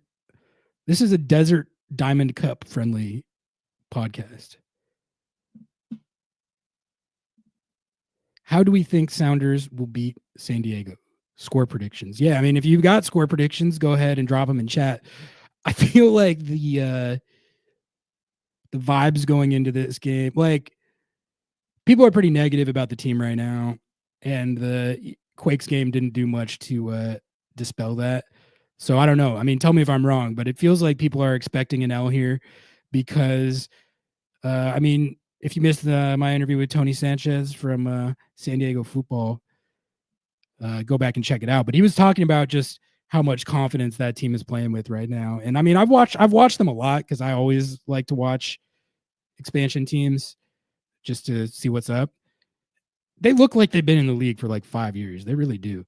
Like, I don't know if I would put them in the same tier as like the Atlanta Uniteds or LAFCs when those teams first burst into the league and were immediately one of the elite teams in the league, like right off the bat. We'll see if they play at 1.8 the rest of the year, then they will be. We'll see if they can sustain that. But no, I mean, they're playing with confidence right now. They are scoring goals. Like their attack is really productive. And I think there's a lot that vibes play into when you're the new kids on the block and your fans are honeymooning. Every time you score a goal, it's just like those that dopamine, like the entire city of San Diego they're riding that high right now. And like we literally saw what that high can do with St. Louis. That team, the St. Louis team a couple years ago was not that good. They won the West, and they won the West pretty much all based on vibes. Any underlying number that you looked at showed that they were fraudulent and punching way above their weight and what they should have been, like the results they should have been getting. But they absolutely just rode the vibes and won the West. And then the next year, it all came crashing down on them. So I guess that's sort of what I'm interested to see with this San Diego team is where they end up on that spectrum. We're going to find out if this is a St. Louis situation or an LAFC Atlanta United situation. But like they're not Nashvilling it either. Remember, Nashville came in and they were taking results, but it was pretty like, okay, you guys are just dropping numbers behind the ball, trying to counter, grinding out 0-0s and 1-0s, which is honestly, if I was building an expansion team on not that big a budget, I would handle it exactly how Nashville did. I would just build like a really strong spine and really strong back line, get a really good goalkeeper, and then try and just grind. Other like if you try and do what FC Cincinnati did and bring up your whole like USL squad, which scored like 85 goals in the USL, and then just like drop that into MLS, that didn't work. That famously did not work. But credit to this San Diego team, because as far as I can tell, their ownership, like they're dropping bags on these players, but they're not Arthur blanking it. But like Tony was talking about, they're spending very smart and hitting on their signings, and you can tell when you watch them play, they have like a very clear idea and identity for how they want to play, which I'm sure they talked about in preseason, but the fact that it's actually come to life pretty much exactly how they planned it, it's impressive, man. It's impressive. It's like I said, this isn't a St. Louis City situation where it's all fake, you know. Derek's feeling cynical. He says 1-0 San Diego. Workflow 3-1 Sounders. See, it could be okay, like so something else we've seen happen before is Seattle, when Seattle played St. Louis during that year, St. Louis, that was like around the time that St. Louis, they were off to the best start in expansion history. They started 5-0 that year. They were the first expansion club in history to do that. I think they dropped a couple results by the time they played Seattle, but they were still kind of the league darlings at that point. And people were like, all right, you know, we don't know if this team's for real yet, but Seattle's probably going to have their hands full. This is going to be like a tough game because this team looks really good. And then Seattle beat the brakes off them in that game, if you remember. That was the game where Josh Atencio scored his first MLS goal, Golazo. So I'm not predicting that that's going to happen in this game. I'm just saying that we've seen a situation where an expansion team comes in riding on a high, and like you're going to get reality checked at some point during your expansion season. It happens even the LAFCs and Atlanta Uniteds in those seasons had individual games where they got the expansion reality check. But I don't know if I had to guess right now, and I could be a prisoner of the moment, but I feel like what San Diego is doing, it seems sustainable to me. Maybe not at 1.8 points per game, but above 1.5, because they defend well. They're really good in possession. They're good in transition. They got finishers. They're playing good ball. They're playing genuinely good ball. And there's one guy I'm telling you guys to watch out for. Tony and I were talking about him as well, but Anders Dreyer. I kind of came to the Nicolas Ladero comp on the spot there. But I think there's parallels there in what we were talking about with the work rate and like that type of two-way skill set, which is unique for a number 10. That's like, that's so hard to find. And that guy's for real. And he's like their point guard, but he also scores goals. So Eric says, I'm not super convinced on San Diego offense. That is like, I would color myself. I mean, I know I just said that I felt like it was sustainable, but if there is a area that's most likely to even out compared to what they're doing now, it would seem to be that. Like, they've been just banging in goals so far, which typically over the course of an MLS season, you're not going to play like that all season, unless you're like Inter Miami or 2019 LAFC or like a outlier team like that. They can just wreck shop the entire year. But most teams, it's going to come down to earth at some point. Like the Quakes game, I expect at least one goal and at least 1 point from the Sounders. I don't know we can goose them, but we should be able to hold them to 1 goal. I would not expect to goose them. I don't expect to goose them. They're going to be pumped up playing at home. This is like, Seattle's stature in the league. It feels like they always get everyone's best shot. And an expansion side wanting to put on a show for their home crowd, getting able to take down a West Coast opponent. They're going to come out on fire. And I think it's a great moment for this game for Seattle, because it's like, all right, yeah, sink or swim, everyone's saying that the team is bunk right now. They're dealing with allegations of being the same old Seattle Sounders, allegations like from our show, by the way. So it's like, how do you respond?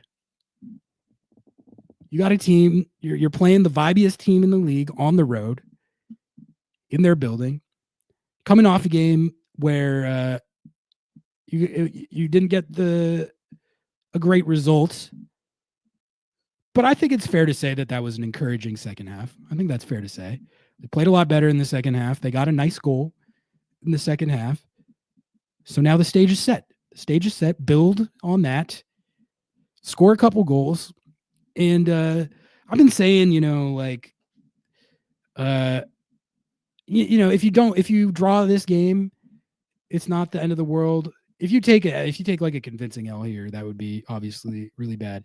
If you draw here, it's not the end of the world, but you do need to start picking off some of these road games and turning them into wins. You do. So this is a good place to start for that. It was a beautiful goal. It was a beautiful goal.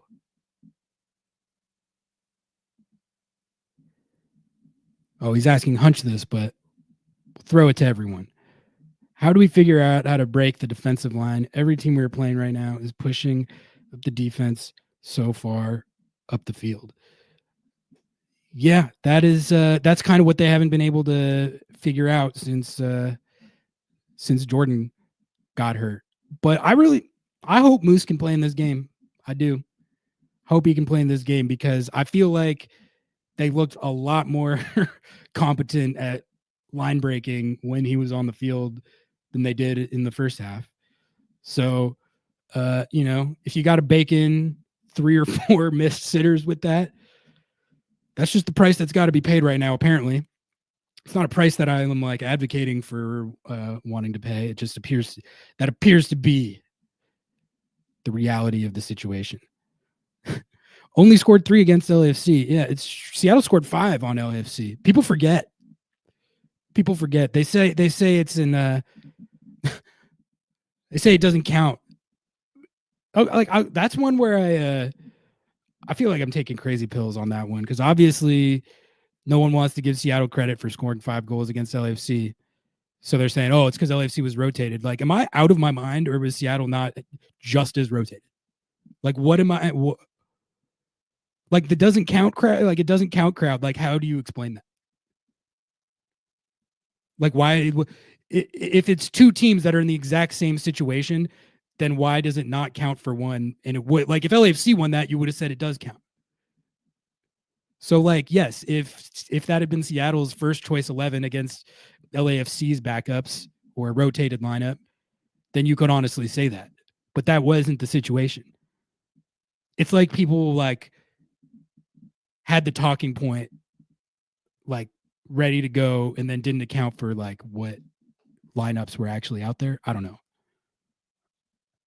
Those 5 goals counted, in my opinion. Jordan and Moose break lines. It's really like without Jordan, it's just they haven't been able to they weren't really able to do it until the second half against the Quakes when Moose was playing. I think that's just, it's as simple as that. Hunch Punch says, I would semi-rotate between mid and back lines, so it could be 5 at the back for a few minutes until wingbacks can push up as a guess. I like that. It's good thinking. I thought having Jesus on the wing was working last game. Only tuned in after halftime, and the offense looked pretty good against Houston. Or do you mean at San Jose? But no, you're right. Like, it was working. Like, I don't think that it's ideal because that's not his best position historically, but it legitimately did like seem to work. It actually did. Like, it wasn't just that the team looked better, which it did. He looked a lot better. And he got a secondary assist on the goal, which I'm going to keep pointing that out. It was a good pass.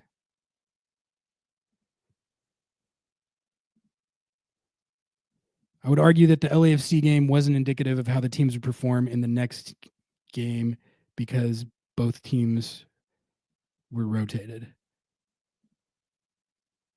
Not quite sure what you mean by that, Joe. If you want to clarify that. How many players on the Sounders do you expect to still be on the team in 2030? 2030. That is, I mean, what even year is it? So 5 years from now? Whew.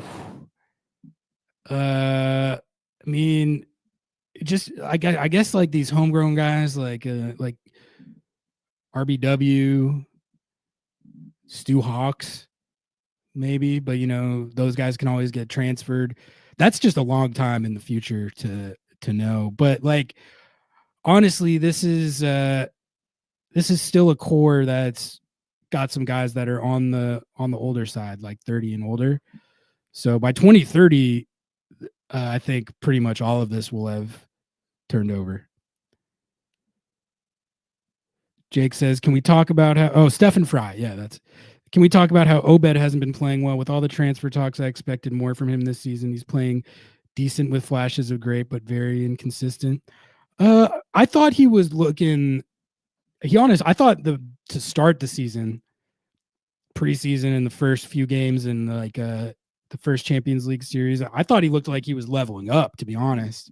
And then I would grant that the last couple weeks he hasn't looked like his superstar self, but I mean, I don't know if that's indicative of anything other than that over the course of a given season, any player is probably going to have a 1 to 2 game stretch where they're not like lighting it totally on fire. So I'm definitely not super worried about Obed yet. I think one thing, at least to me when I watch it, is like the team is a lot better, I think, when he's on the field, because he just does so many of the little things, like in terms of ball progression in possession and connecting play, and then like his distribution is some of the best on the team.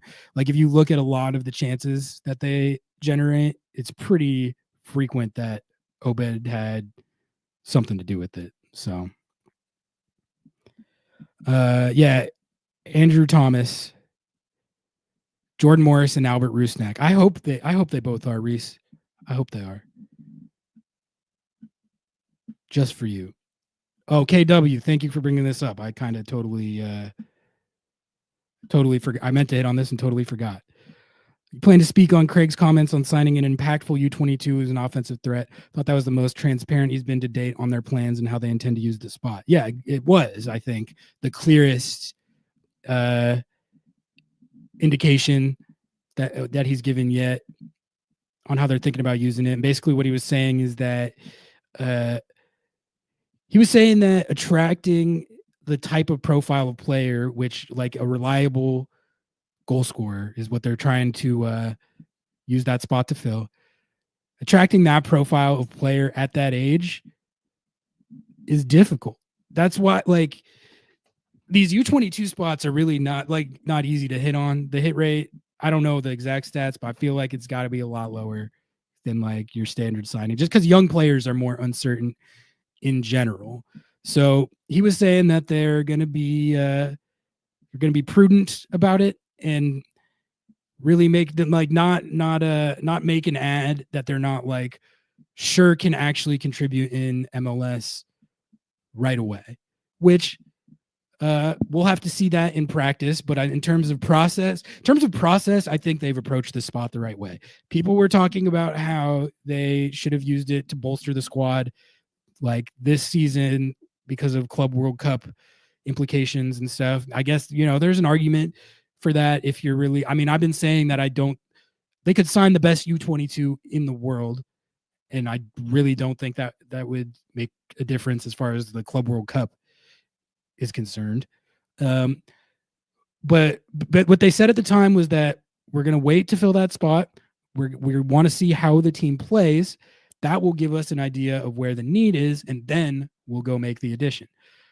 I actually think that was shown to be the correct approach because, like, you can have an idea of how things are going to play, but until you see the games and you see how the team is actually playing, you don't know. So the need could be, until you see the team play, the team could end up being totally different than what you think it's going to be. And I think that's sort of exactly what happened. If you go into the season thinking, okay, like if you have to rotate Jordan Morris out, then Jesus Ferreira is just going to be the 9. That's what I was thinking. And I think that's what they were thinking, but that hasn't panned out. And so now a 9 has become a need because unless Moose like breaks out, starts banging in goals at a breakneck clip. Nico said it on a kickoff this week. Like they need to sign a 9 with that spot. And I think what Craig is saying is right. Like it is hard to reliably fill those spots. Like when you're going for a goal scorer with a U22 spot, the degree of difficulty on that is higher. It is, but it can be done. Dejan Joveljic was a U22 for the Galaxy. That's like the A1 example of using that to hit.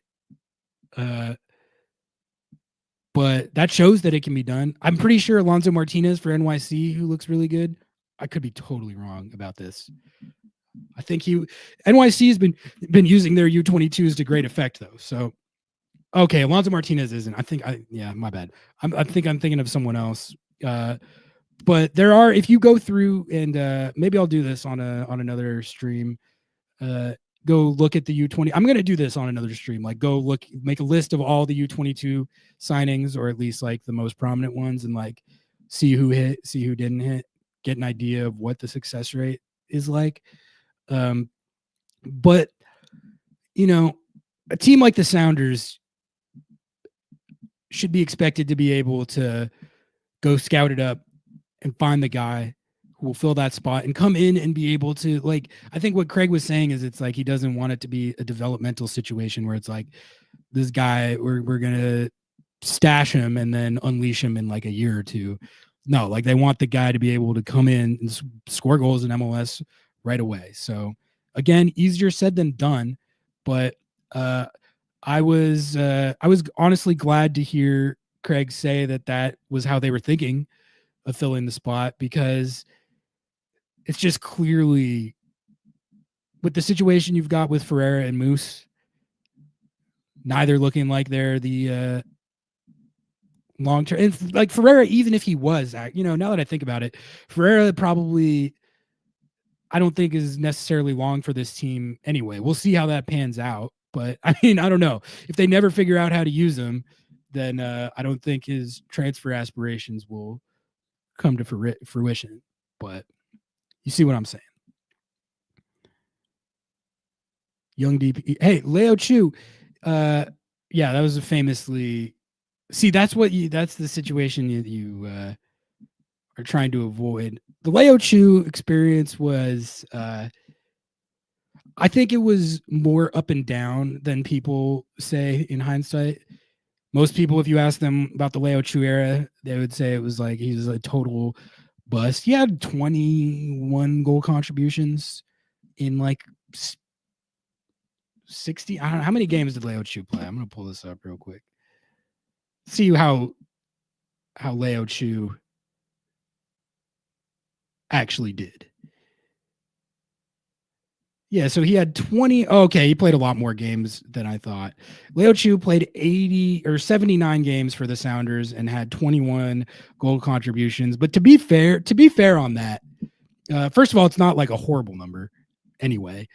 But 79 games and 46 starts. So a lot of those were like spot duty when he was coming in late in the game or in the second half. And I remember specifically when he was the first year he was on the team, all he was playing was in spot duty, and everyone was like, "This guy's a bust. He's terrible." And it's like he played 146 minutes in 8 games in spot duty, and he actually had 1 goal, 1 assist that year. So, yeah, like the point being that Leo Chu was never consistent, but he wasn't horrible. He had some really good moments and stretches of play. And he had a 4-assist game against the Club of Professional Wrestling Enthusiasts. Remember that game? That game was sick. Hot take, Brad Smith and Leo Chu are the same player.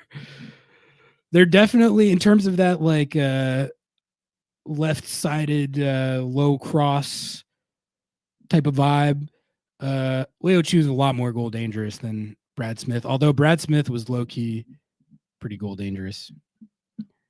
All right, guys, we're coming up on 2 hours here. That one really flew by, but that's about how long I run these under the light streams. So you guys know what that means.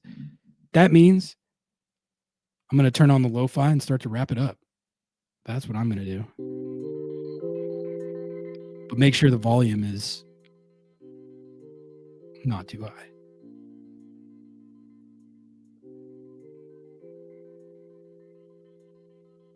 Love a good spot duty.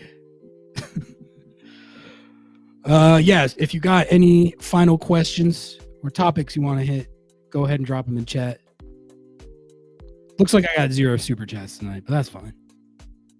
We don't do it for the super chats. We do it for love of the game and the super chats.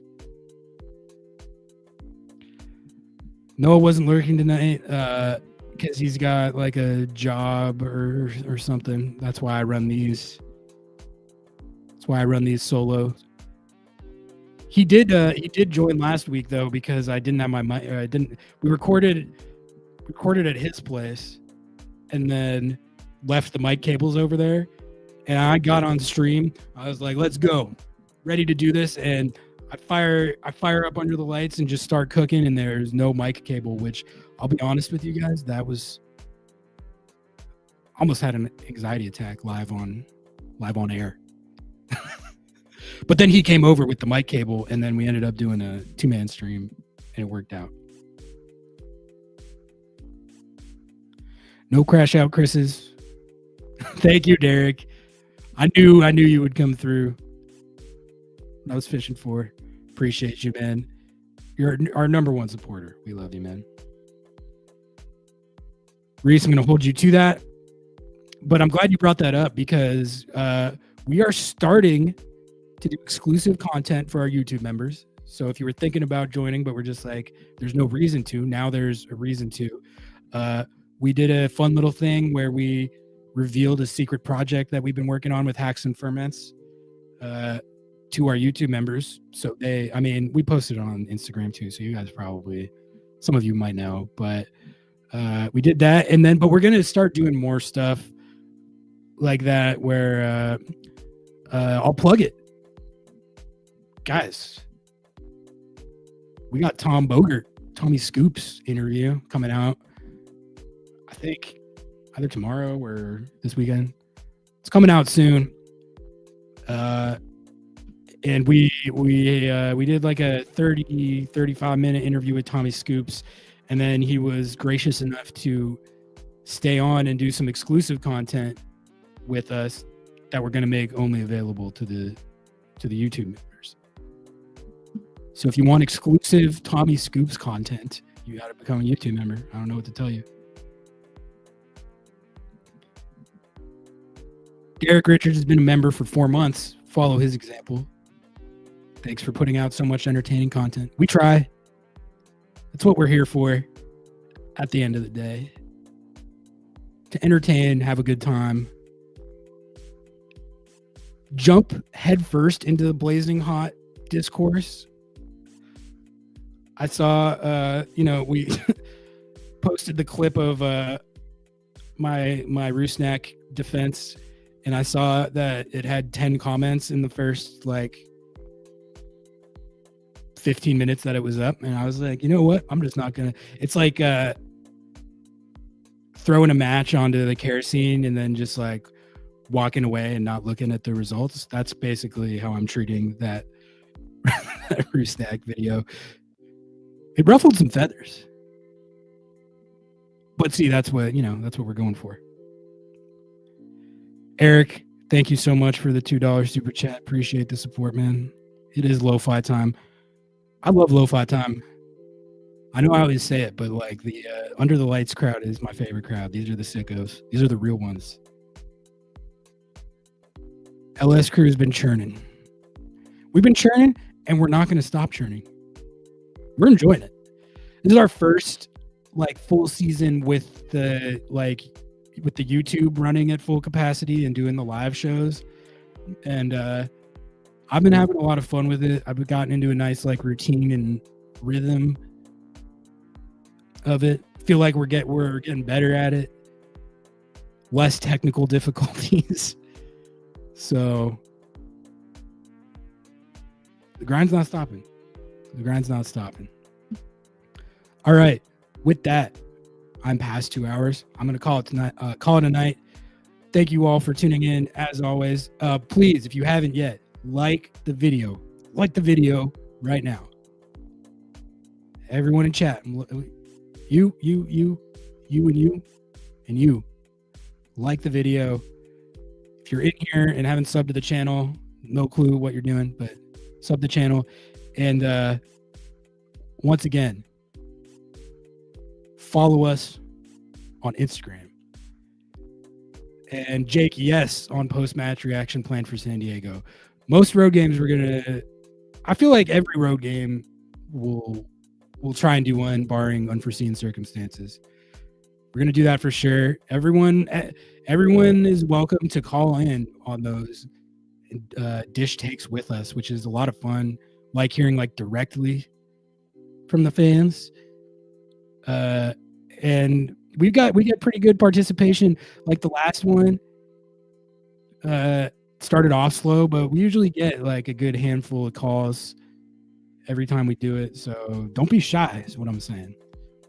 All right. I'm going to call it right there. Thanks for tuning in, everybody. Be back at it on Saturday for the post-game live after the San Diego game, which I'm looking forward to. Lobbing Scorchers kickoff 8 a.m. on Monday with Nico. Gonna ask Nico about that Craig Waibel exchange that I played for you guys tonight. So it'll be fun to get his reaction on that whole thing. And we'll stick on Ryan Kent watch as well. All right, night, guys.